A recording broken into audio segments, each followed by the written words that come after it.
Right, Pacers fans, we are back for yet another episode of the Pacers Post Up. Ryan, I'm going to kick us off here because I think I would be remiss not to mention all of the flooding going on around central Indiana right now. Obviously, thoughts, prayers, hearts, well wishes go out to everybody that has been impacted. This is wild. I had a flood at my house that was totally not a natural disaster. It was a refrigerator disaster. Nothing like some of the images that we have seen circulating on the news, on social media, and all that. So, hope everybody is staying safe. Thoughts and prayers to families and everybody that's been impacted, because I know that has dominated headlines around Indiana and certainly probably a lot of people listening to this show. We're going to kick off this show just kind of going through some headlines, Ryan. We've, since the schedule release, we've gotten some roster moves on the Pacers front. We've gotten some league news. We've gotten some Tyrese Haliburton sound bites when he was on, a separate podcast. And so I just want to kind of go through all that. And then we are going to round out this episode, kicking off our top 10 player rankings in the Eastern Conference. So we're going to rank 1 through 10. We will start at the back, going 10 through 6 on this episode. And then we will drop part 2, going 5 to 1 on the following episode. But I mentioned it, a couple of things Pacers-wise from a news perspective. Some league news, most notably out west, revolving around the Clippers. Ryan, where do you want to start on that front? Well, you start with the Clippers, and it sounds like, and I've been reading the tea leaves through work, that there is no evidence against Kawhi, Steve Ballmer, of any sort of fraud, back alley payment, all that. And I'm not totally shocked by this. There was some reports kind of coming out of Windhorse earlier in the week or last week that Clippers, not players, I guess, but Clippers management, ownership was pretty adamant and open about everything going on. And I think that's why the Raptors initially were okay with making this trade, knowing that there could be some backlash to it. So I did not see, Brett, is it official? Does this mean that Kawhi will be able to be traded, or does it pretty much mean we believe it's going to be official? I have not seen confirmation that the trade is going to be approved. However, this appeared to be the one thing standing in the way of that trade being finalized. And now that, reports via ESPN that there is no, harm done here or no circumventing of the cap found, I would anticipate that transaction ends up happening. And frankly, may get some dominoes from it in the way of Benedict Mathurin and others. So that is my understanding. Yeah. And that's my understanding as well. So, look, I mean, I think we all had the feeling that Kawhi was going to end up in the East. It would have been pretty surprising to me if something different happened. I am a little shocked potentially that nothing came out of this. The NBA seemed to be making a fairly big deal about this, and I think they had some leverage. We'll see. Maybe the Ballmer and Kawhi were just really good at covering their tracks. Either way, does it change how I feel much about this? No, I didn't expect a huge punishment. I didn't expect a lot of fines or anything coming that way. So it's more just now about focusing on who the Raptors are going to be, what their team's going to look like once this trade inevitably looks like it's going to go through. Yeah, I agree with you. I didn't expect it. It went on so long that I felt like if there was a real smoking gun, and I get it, Pablo Torre had all this documentation and this, that, and the other. Obviously, the league's reviewed it. If it doesn't meet the criteria for foul play, it doesn't meet the criteria. At the end of the day, do I think that NBA front offices and ownership groups are this bright, spick and span, never do anything wrong? No, I don't believe that. I think there's a lot. There's a saying that if you're not cheating, you're not trying, and it's a saying for a reason. I'm not endorsing that, by the way, nor do I think that's the way it should be. But I think you're always going to have certain people pushing the boundaries, and maybe that's what this was. And ultimately, it didn't cross that line in the NBA's eyes. But I'm going to pivot from that to say, not surprised. It is what it is. Welcome Kawhi back to the Eastern Conference, and we'll get to how that factors into some of our player rankings here in a little bit. Some other news that I just found interesting, not really league related, Ryan, and I didn't tease this, but fewest amount of back-to-back games, least Oh, amount of yeah. 3 games in 4 nights, don't play against a Western Conference opponent in their first 18 games. What do you make of a very favorable scheduling outcome for one LeBron James and the Philadelphia 76ers? Let me take it a different way than maybe you were alluding to it is maybe the league's a little scared the Sixers aren't going to be as good as they initially thought. And they Right. are kind of taking this schedule to play in hopes that they know that this team has to be in the playoffs for them. Well, not has, but they want them in the playoffs for league revenue, from a story standpoint. They want the Sixers to be very entertaining. And in order to do that, that means you probably don't want them in the play-in as much as those games might be exciting. You want them to be, from a league perspective, in the top 6. And we have noted, and we're going to probably talk about all the teams who have these top 10 players and where they're going to finish.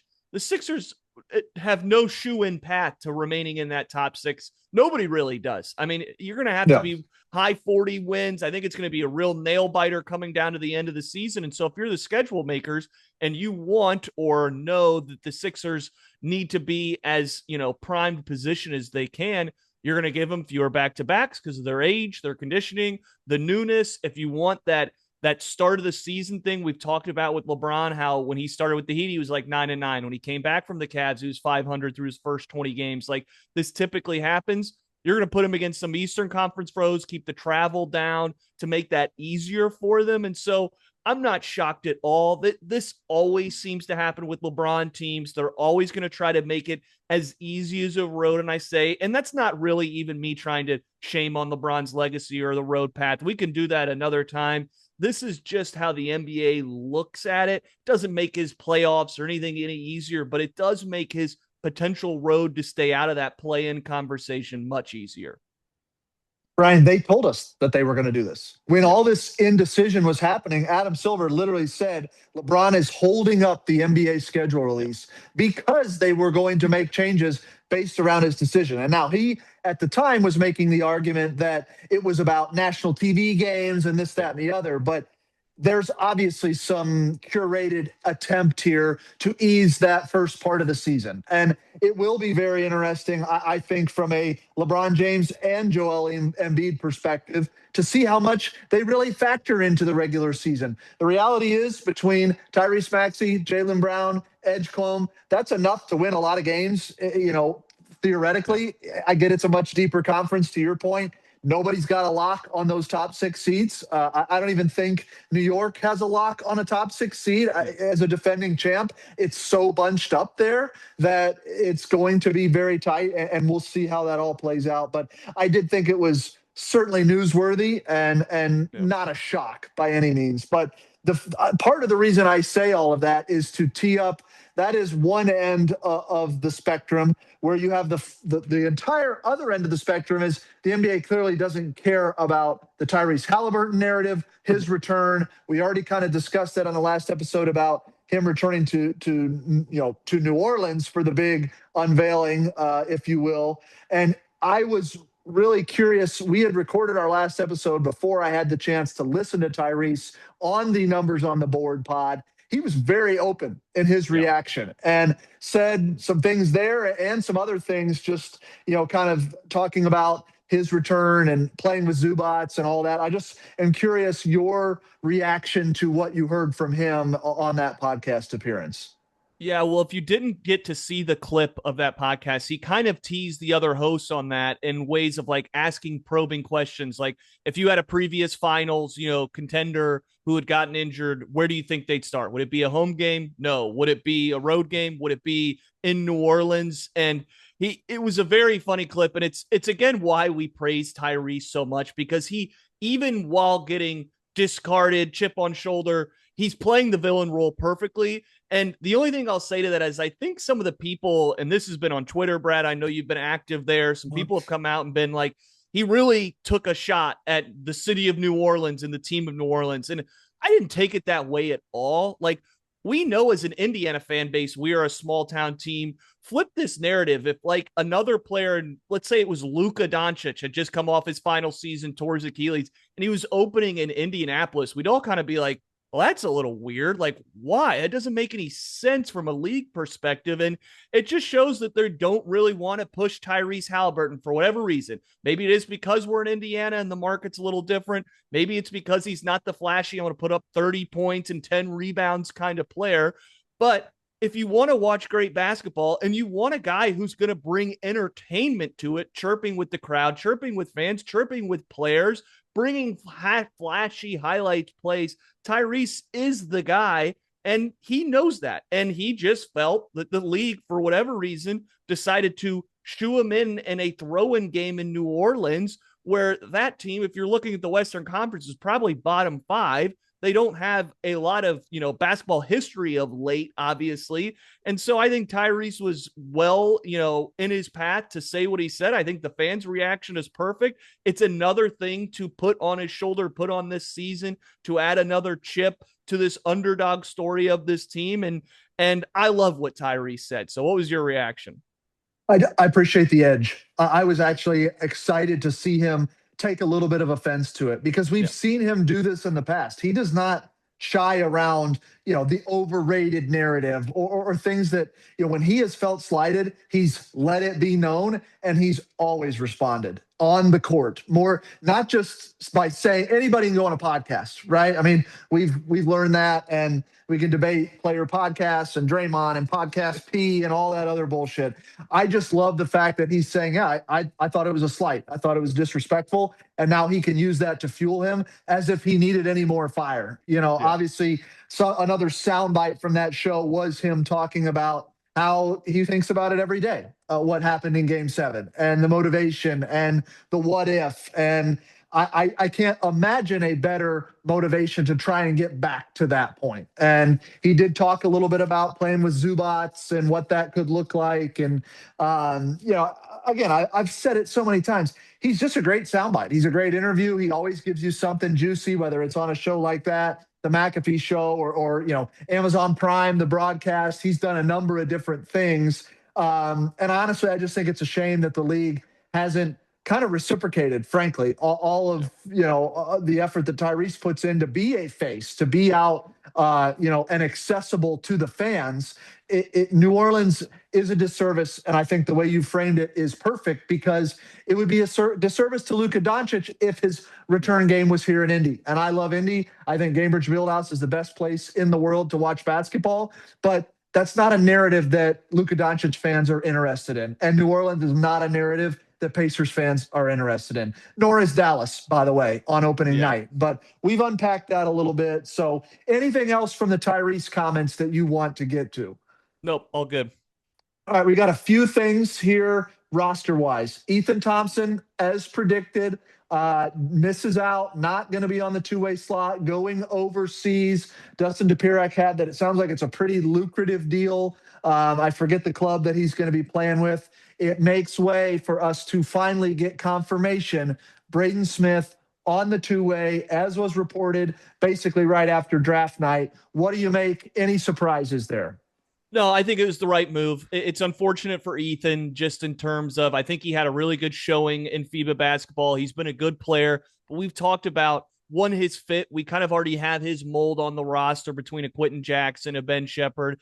He's not a true point guard, so we know we need that. That's kind of our weakest point of depth and a position we're going to have to fill here as a backup role sooner compared to some of the other positions we filled. And so it made sense to bring Braden on. I don't think his summer league game warranted him getting a standard deal unless there was really some cap maneuvering you could get out of it. But we kind of saw that was potentially a mistake with the Cam Jones deal earlier.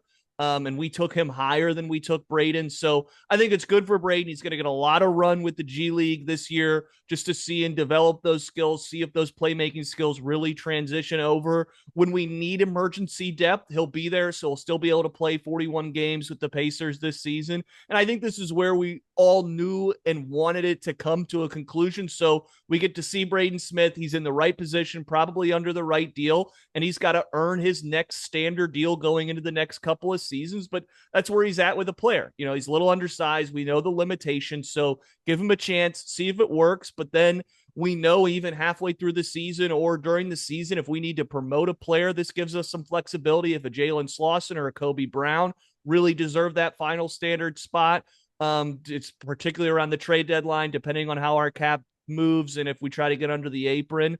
And then Braden can also earn that spot down the line. So it was a good move. No really shocking news here to me.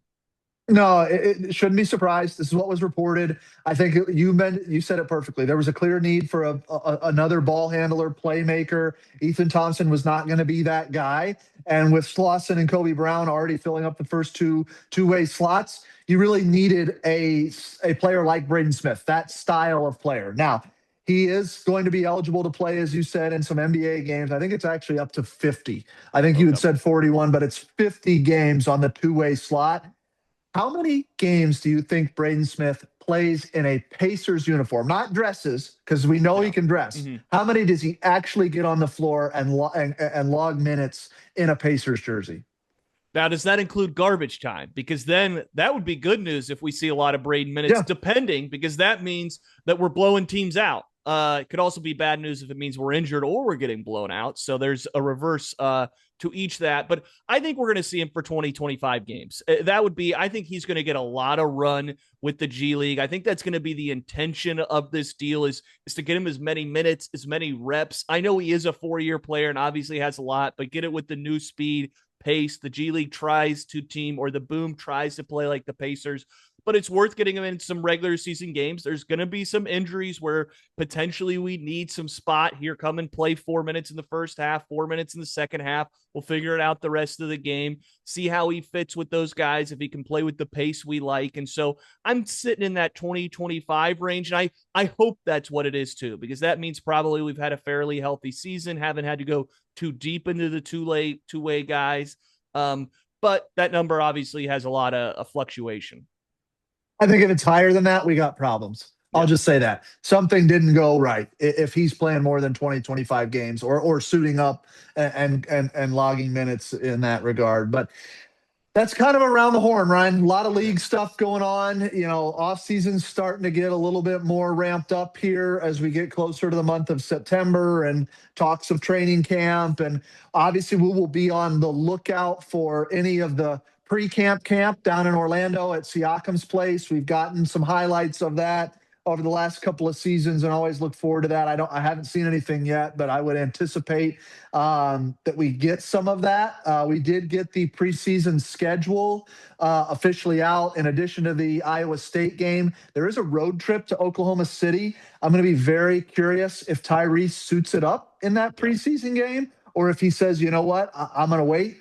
You know, I don't know if he'll play all of our preseason games. He'll wait. I think he'll wait that game. I do too, and that's why I bring it up. I'd be very surprised if he chooses to return there and play in a preseason contest. That might be frankly, a Braden Smith, type of environment. So we'll see how all that goes, but let's sort of shift gears. We're going to kick off part one here of ranking our top 10 players in the Eastern Conference. And Ryan, you and I said it in the lead into this show. This is a hell of a lot harder than it's been in the last couple of years. And we're going to make the assumption that Kawhi Leonard is in the East based on the news that has come out. Obviously, LeBron James moves over to the East. You've got Anthony Davis moving over to the East. And I'm not saying these guys are necessarily going to factor in, but the list becomes longer in terms of names that you could go to.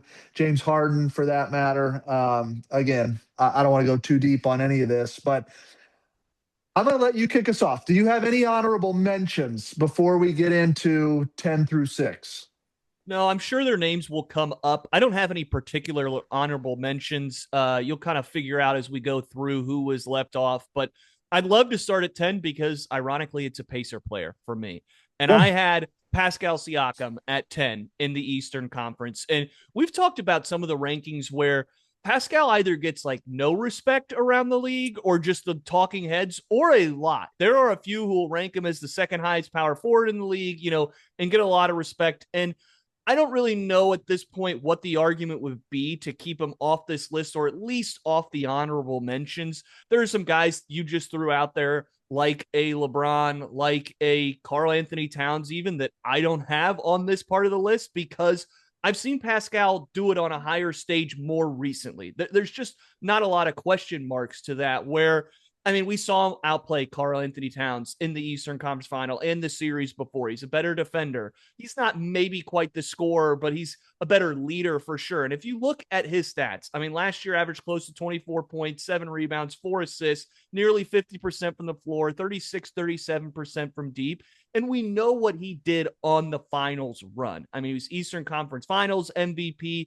had multiple 30-point games in there, averaged high 20s, was a true leader too. I mean, big moments, big shots, and he's upped his defensive game since coming to Indiana too, to a certain degree. He's kind of a pseudo rim protector on that weak side. He's better at staying in front of people, even on that finals run particular. I think the year before in the Eastern Conference Finals against Boston, he had a tough matchup. He was on Jaylen Brown a lot, and the foot speed wasn't quite there, but he's dialed that in, and on the right matchups, he's a top defender, at least at a minimum, a plus defender. And when you go through this list in the East, part of where I landed with Pascal being so high is he is two-way. And a lot of these guys at the top are not two-way players. And so when you get a guy who can be your number one scorer, a really solid defender, hit big shots, and be a consistent vocal leader for your team, how is he not in the top 10, knowing he's been to a finals one season ago? Brian, we agree far too much on this show. I literally have in my 10th slot Siakam / Karl Anthony Towns because I've been so torn. But it is the two-way element that is the deciding factor for me, right? I know people will get enamored. Karl Anthony Towns is the self-proclaimed best big, shooting big man in the league. He's coming off a finals win. I don't want to take anything away from him. However, when you go to that series from just, I guess 15 months ago now, Pascal outplayed Cat. It just is as simple as that.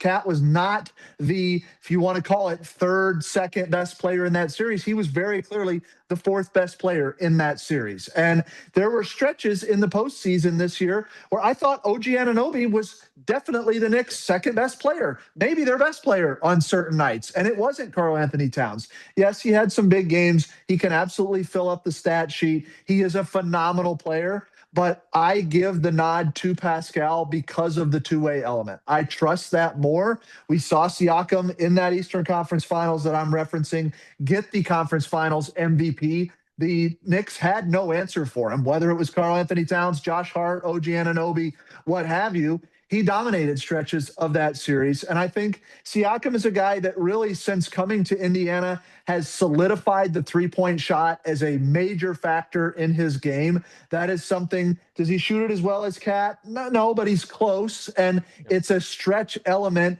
And frankly, I think Siakam's better in terms of having a little bit more of a bag, the mid-range post. Cat can put it on the floor and get to the rim. I'm not saying he's not a skilled big. He certainly is.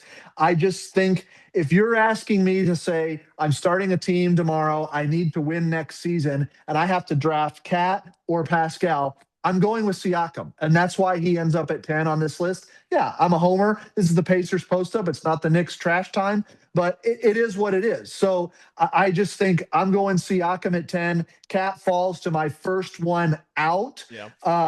And then we move to 9. What do you say for number 9? Well, let's bring in a rising star at number 9. And I had Tyrese Maxey here. And honestly, I wanted to put him a little higher.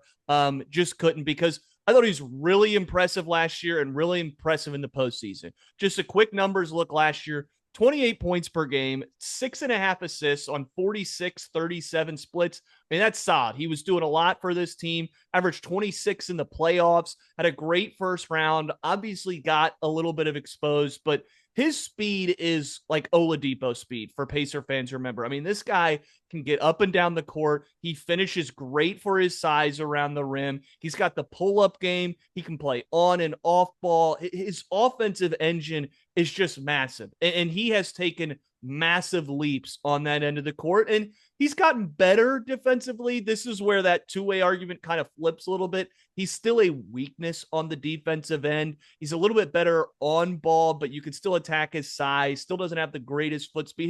He'll force some issues though defensively, and he'll try hard. So you have to give him that nod. But just seeing impressive and being able to go toe to toe with Jaylen Brown and Jason Tatum in a first round series and ultimately win. Yes, I know Embiid had some great games in there, but Maxey was the reason they won that. He had the big moments. He had the big shots.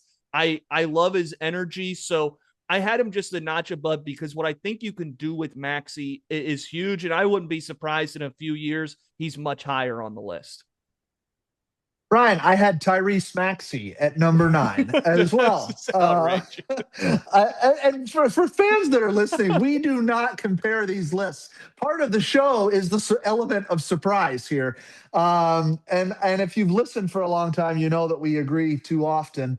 Try not to, but I can't go anywhere else. He took a step last year, a step in big shots, in big 50-plus point games. You mentioned the playoff moments, obviously being the biggest hurdle or step forward that I think he really took. But I see him as a franchise pillar, right? I mean, they're going to get the LeBron show for the next couple of years in Philadelphia, but that is not a long-range play. That is a short-term, 1-2 year, let's try to push all chips in type of deal. Tyrese Maxey is going to be around for the long haul, a hell of a lot longer than LeBron is, a hell of a lot longer than Embiid is. And I think he is the guy that, frankly, alongside Jaylen Brown, you should be building your team around. And he's an exciting player. You mentioned the speed, obviously. We heard Nick Nurse in this offseason talking about how they've tried to improve him as a playmaker. He probably has to do a little bit of less of that now that LeBron's on the team, but we said it already. LeBron ain't playing 82 games. So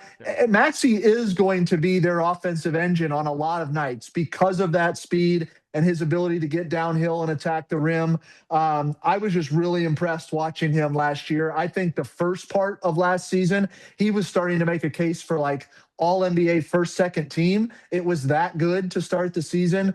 Got a little slower there in the middle, but you said it, wins a playoff series against Boston that they were not favored to win. Boston comes in, as the 2 seed in that series, and they had a lot of other things going on. I get that, but a win is a win, and you can't knock playoff wins. And so for me, he is one of the more exciting young prospects in the East right now, and a guy that I anticipate, frankly, to be on this list for some time, assuming that the growth isn't stunted by everything that they're going to have going on with the LeBron circus in Philly. And I'm not just taking a shot at LeBron. It will take the ball out of his hands. So he's either going to find other ways to be effective or his usage is going to drop. And we've seen kind of what that looks like over the years for guys that frankly need the ball, right? And that's sort of been his story. So it'll be interesting to see how that goes, but you can't argue the performance last year. So I had him at 9. Let me start at 8, just in case we have the same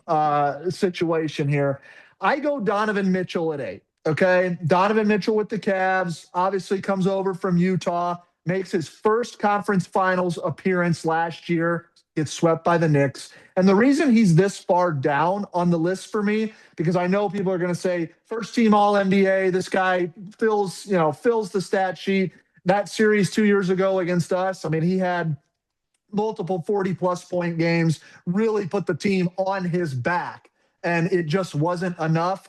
It's the two-way element for me, and it's the lack of postseason success. This guy is, no doubt about it, one of the best scorers in the league. He has 3-level scoring abound. He's got that up and over move that we've long talked about with Jarris Walker. Donovan Mitchell has that thing perfected. Yep. He is an explosive athlete at the rim, shoots it well enough from deep, streaky, but well enough that it's an absolute threat to his game. And I just don't love the defense. I think he gets beat too often by opposing guards. I don't see him as a plus defender, and the postseason success isn't there. To be this late in his, I say late, he's still relatively young, but he's in year 9 or 10, I think, at this point, and you've had one conference finals appearance, you get swept in that appearance, and it's a little bit curious where this thing's going to go in Cleveland. He signs the massive extension that's going to get him, I think, north of $70 million at some point in the next couple of years. He is a great player, but I can only go so high when you've only gone so far with postseason success. So it's Donovan Mitchell at 8 for me. Yeah, what do you think FanDuel had as us having our first three being exact? Because that line would be pretty high, and it's on the money because I have Donovan Mitchell at number 8 for largely a lot of the exact same reasons. And you put it probably best, so I don't need to spend a ton of time on this. Donovan Mitchell has had some very impressive playoff performances. It's hard to even argue that. Even going back to some of his Utah Jazz days, I think about the time where him and Jamal Murray just went at each other and had some historic back and forths. But that's probably where Mitchell's game is. It just never seems to elevate quite to the highest level of winning. We knew that coming into last year, the big knock on him was couldn't get to the, conference finals in either division. And he's had some talented players. I mean, those Jazz teams were good, often number one in the West, number one in the East. Like, this guy can put up numbers. He's very durable. Your team's going to be really good, but there seems to be a limitation when it comes to the highest level of winning. And I think a lot of that is because of the defensive end. And truthfully, he's played with some anchors, Jared Allen, Rudy Gobert, Evan Mobley, all helps, but it's still hard to work when he's playing next to another guy who's not a great defender, a la a Darius Garland, a Donovan, or a James Harden. You can get really exposed by the guard rooms, which is one thing why we talk about why Nembhard is such a key fit on this team next to Tyrese being able to handle that responsibility. And so I think he's probably, if you're talking about top 5 scorers in the East, you got to put him there. But at some point, these players who just put up big numbers, even in the postseason, that aren't elevating their team quite as much, I think is the key. And if you look at Donovan Mitchell's regular season stats, 28 and 6 a game, that dipped this year to 23 points a game and 3 assists in the playoffs. I think he just gets a little bit ball heavy, takes a little bit tougher shots. His field goal percentage was only at 43.5 in the postseason. And so I think he's an awesome player. I think he's a player that you can build around.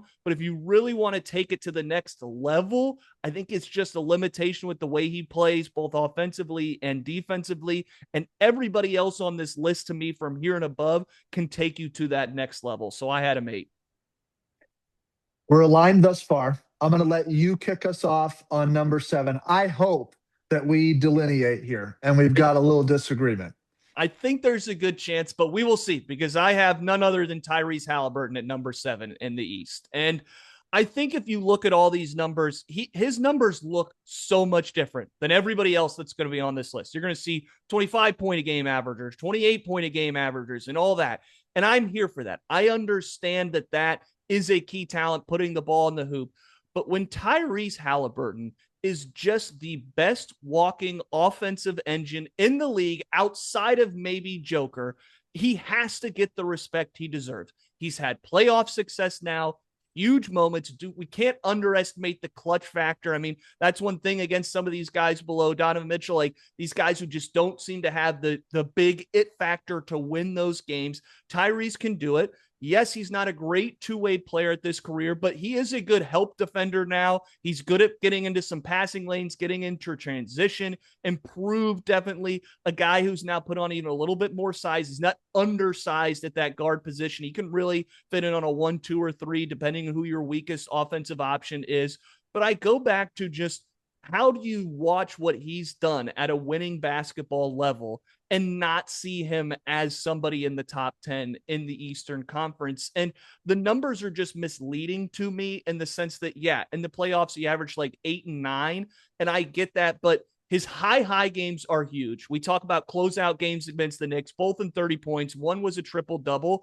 He has kind of those clinkers in the postseason, which maybe bring those numbers down a bit, where it's like 8 points, 6 assists. You didn't feel him much, but it's okay because his good games are so much better than these guys. The Donovan Mitchell 40-point game compared to the Tyrese 25 and 10 game is incredibly different because he gets everybody on our team humming. And if you're listening to this podcast and not a big Pacer fan, don't tell me that you think the Pacers have a better roster than half these other teams, the Knicks, the Sixers, the Celtics. Like, don't tell me you take Nembhard and Nesmith and all these guys, but when you watch, Tyrese gets so much out of these guys. He turns Nesmith into one of the best postseason shooters of all time. Andrew Nembhard always takes a leap in there. Pascal wins Eastern Conference. Miles Turner, for gosh sake, was now basically a bum in Milwaukee and was averaging 15, 17 points a playoff game because of their pick and roll chemistry. And if you have a player who can consistently get you good shots every time down the court because of his energy, his flow, his basketball IQ, he must be on this list compared to other guys, because I could drop him on the Cavs tomorrow and they are better. Make no mistake. If you swap Donovan Mitchell and Tyrese Haliburton, you have a better chance to go further, because he's going to elevate everybody around him so much more that maybe his statistical difference doesn't show, but everybody else's will. And he's an awesome leader. He's a great guy. And I know that doesn't really come into play a lot of this, but people love playing for him. These guys ride or die with Tyrese. We saw that with the finals injury and how players reacted and how much it meant. There is just no argument to me that he's not at least here on this list, and if not higher. No argument for me, Ryan. And I did not have him at 7, but I do have him on this list. It is going to be higher than the 7th seed. And I'll wait to give my thoughts when we get to that part of the show here. But I'm going to get probably a lot of hate for this next ranking. I'm going to do my best to defend it without being biased. I'll try to lay out a rational, logical case, but I have Jalen Brunson at 7. And I know that there are many out there in the NBA world, in the Twitter sphere, what have you, that would say this is insultingly low, right? This guy just won the NBA championship, brought a finals trophy, the Larry O'Brien, to New York for the first time in, I believe, 53 years. And he was the best player on that team. There is no ifs, ands, or buts about it. However, I will say the litmus or barometer for how I approach this ranking exercise was, I'm looking at it, if I'm starting a team, who do I want on the floor? And for all the things that Jalen Brunson does well, he's won a clutch player of the year. You can't argue the shot making element to his game, his ability to frankly just find a bucket at any point in time. He is a 3-level scorer, not an explosive athlete, but uses his body about as well as anybody for his size, and has probably outperformed his initial standing or prospect report in this league. Was kind of an afterthought in Dallas, gets to New York. They start to unlock a skill set. But I will say this, I am a believer that NBA championships are more about the collective than they are any individual. I am not crediting Jalen Brunson with getting the Knicks a title, the OG Anunoby tip-in, the fact that you've got Hart and you've got Bridges and you've got a Mitchell Robinson. We've already mentioned Cat on this show. The Knicks are a deep team, loaded with talent, and it was an Eastern Conference that was a little bit down. There were injuries. The Pacers weren't there. You play a very young team in San Antonio. And I think Brunson is a great player, a great scorer. And if this was about scoring the basketball, there's an argument that he's number 1 on this list, frankly, because he does a phenomenal job of putting the ball in the basket. But if I have to pick a point guard that I am going to put on my team to try and win a championship, I know he just did it, and I'm trying to tell you, I recognize that, but I think there's more to the story with all the other players that were on that Knicks roster and the teams that they had to play to get there.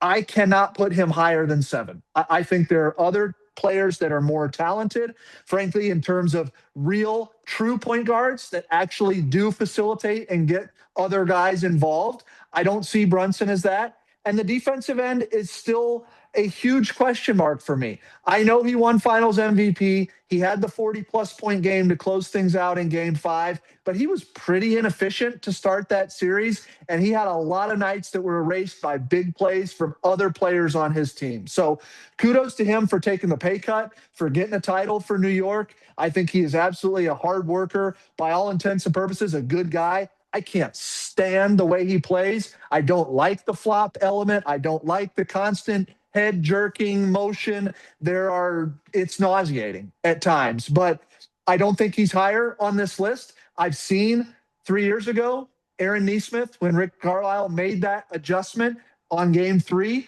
Nesmith shut him down, changed the entire series. I saw Jalen Brunson headbutt Andrew Nembhard in game 6 last year or 2 years ago, whatever you want to call it, because he was so frustrated. And Nembhard was owning him in that matchup. And we end up disposing of the Knicks in 6. I have Brunson at 7. I'm sure many in the NBA world, Big Perk, will tell me I'm an absolute moron. Stephen A, whatever. I don't care.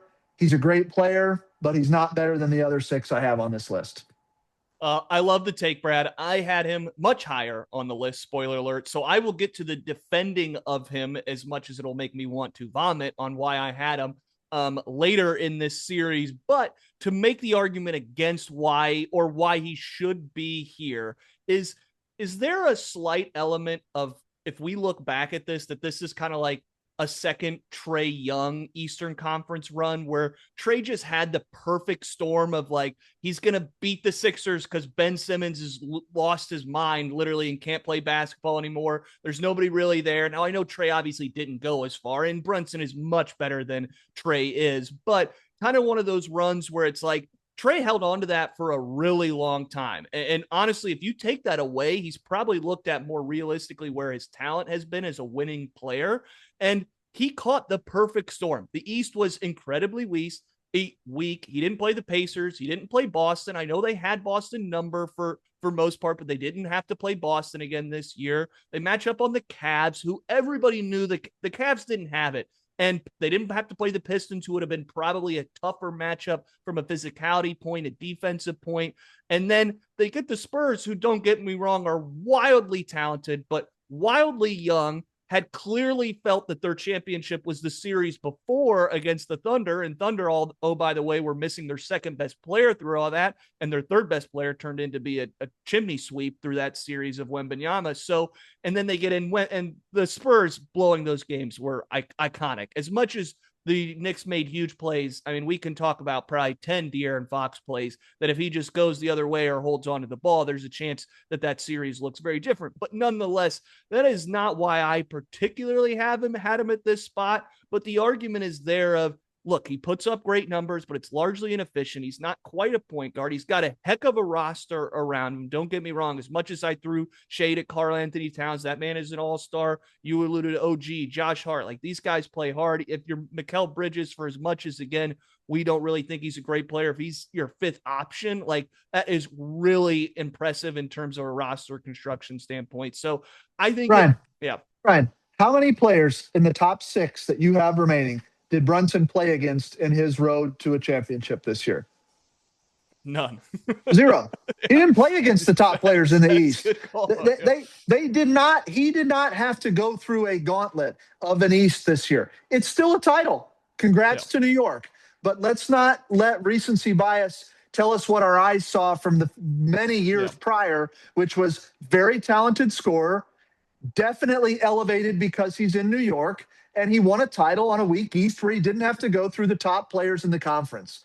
And maybe that's a Pacers blue and gold colored glasses, but I just don't care for him. So he's at 7. Again, I think it's low.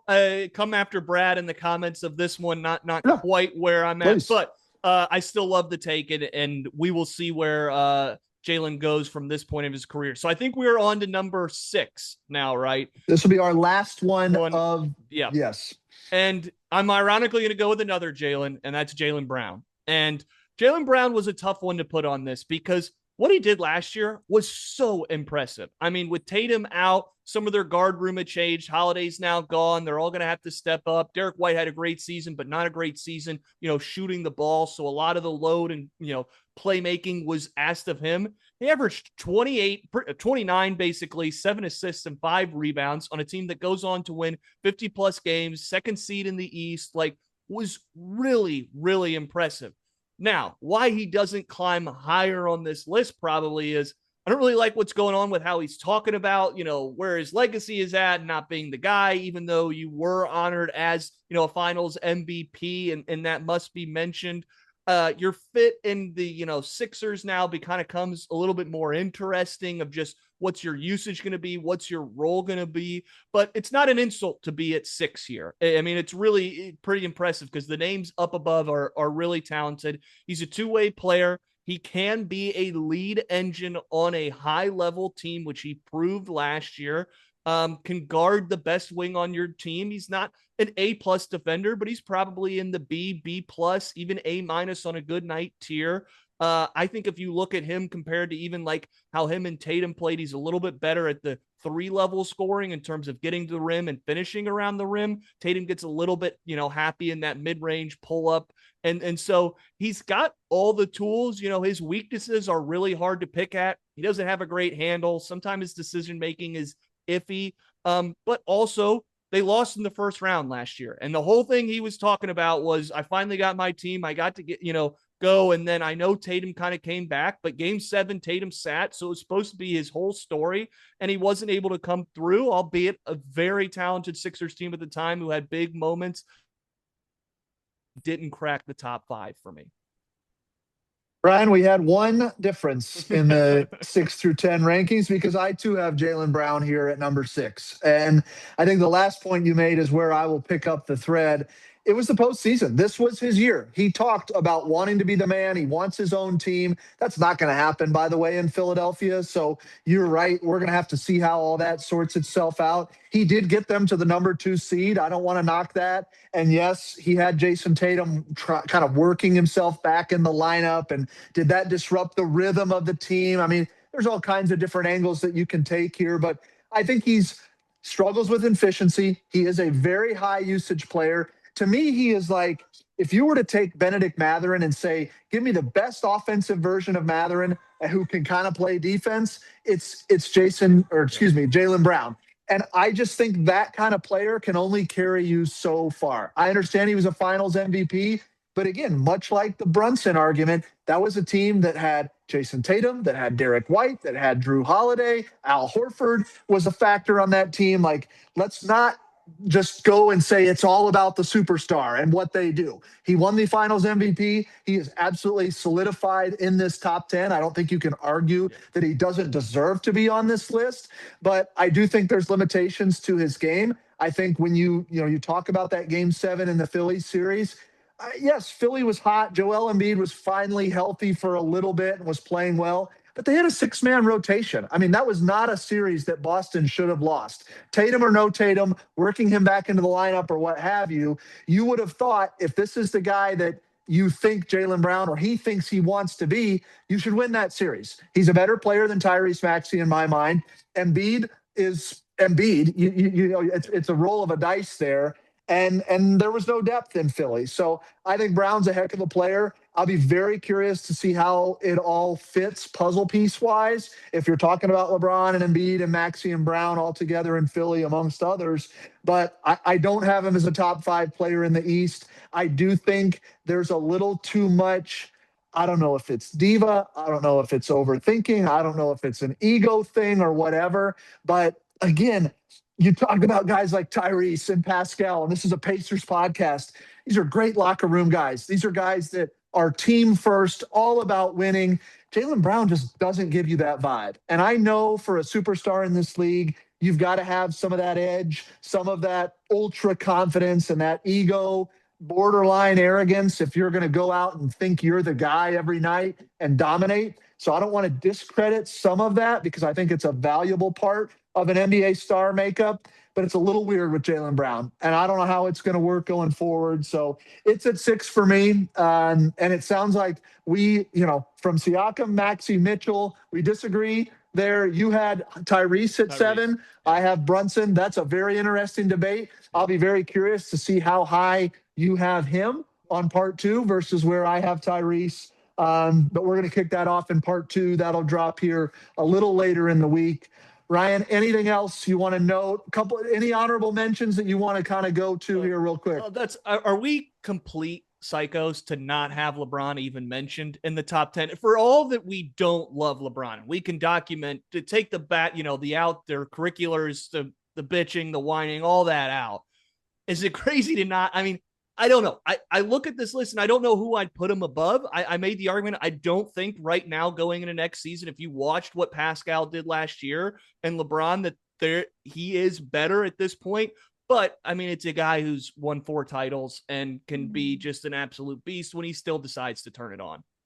He didn't make my honorable mentions. So I had Jalen Johnson I had Paulo. I had Evan Mobley. LeBron and Embiid, they are somewhere off.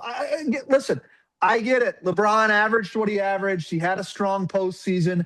He was still swept in the second round by a team that, I just, yeah, you beat the Rockets. Okay. Like, Rockets were bad.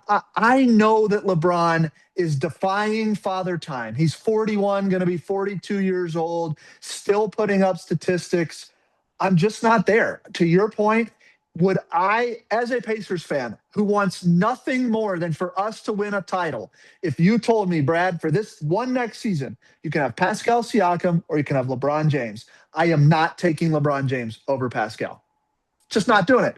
And I don't think you're taking him over Maxey or Donovan Mitchell, Brunson, or Jaylen Brown. You just can't do it. And so that's, in my opinion, why he's off the list. Yeah, it's a good call out. I had to mention it because it does kind of feel crazy to not put him in a top 10 list. And when you're not even talking about the league, we're talking about a conference here. But I think the other one, the toughest one outside of that I had was Jalen Johnson and Karl Anthony Towns. We talked about Towns, but Jalen Johnson was, to average again, I think it was like 26, 8, and 9. It was almost a triple double, like quietly. I just think what we saw in the playoffs was kind of like, and that's where he needs a little bit more growth. He needs a little bit more around him. But what we saw him do in the playoffs last year compared to what we saw Pascal do in the playoffs the year before, it's different. It just is. Pascal's in a different point of his career, knows the game a different way, knows the moments, when to rise, when to shine. And Jalen had moments where he definitely, kind of fell off, particularly in the back half of that Knicks series. Right. Pascal Siakam was the Eastern Conference Finals MVP 15 months ago.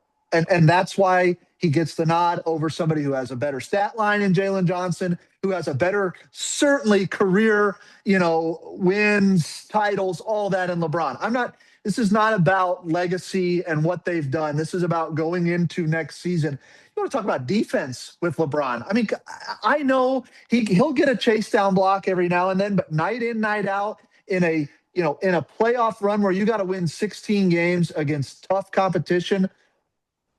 I know I hate LeBron, and I'm fully aware of my own bias and shortcomings, but I'm just not there. I don't think he is that kind of player. He absolutely makes Philly better. He absolutely makes them a title contending team, much more so than they were. I'm not knocking the value that he brings. He's not a top 10 player in the East for me. He's just not. And I'm sure we'll hear many in the comments that disagree with that, but that's what I'm here to say. Anything else before we wrap this one up? All good. Pacers fans, be sure to check out our Twitter. It's at Pacers Post Up. I finally pinned our giveaway, 2 tickets to the Pacers Foundation Charity Softball Classic. We're giving away plus $50 game day cash to get a hot dog, get a hat, get a beer, or whatever you want to do. We're going to be at that game. So if you guys are going to be out there as fans, let us know. We'd love to meet you guys. And Pacers fans, appreciate you guys listening. And always,